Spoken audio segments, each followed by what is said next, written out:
Something I said in a previous video was brought to my attention by a loyal lender viewer, and it needs correcting.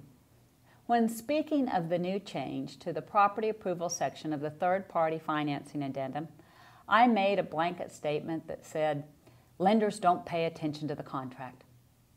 I apologize for that statement because most of the lenders to whom you send business do carefully pay attention to all the details of the contract. These are the lenders we wish we could send all our business to. Sometimes, however, buyers don't go with who you recommend and choose a lender off an internet quote with a great interest rate. Buyers do have the right to choose their own lender. If the chosen lender is not one you recommend, be proactive in protecting your buyer.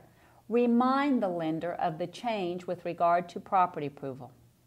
The new addendum requires property approval to be obtained at least 3 days before closing. Or more accurately stated, if the property does not satisfy the lender underwriting requirements, the lender needs to provide buyer a written statement as to why the property was declined at least 3 days before closing. Failure of buyer to provide a copy of that written statement along with a notice of termination 3 days prior to closing results in buyer waiving their right to terminate the contract for lack of property approval. This is particularly important when your lenders quote they can close in 21 days. Remind them they need to be prepared to close 18 days. As your chair of the Texas Real Estate Commission once advised, don't close with a lender you can't choke.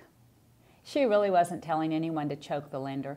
Of course, her point was make sure you can communicate with the lender to make sure the buyer is being protected. Thank you for watching our videos, and thank you for your feedback. It's always good to hear your thoughts. Allegiance Title wants to be your trusted resource for results. Thank you.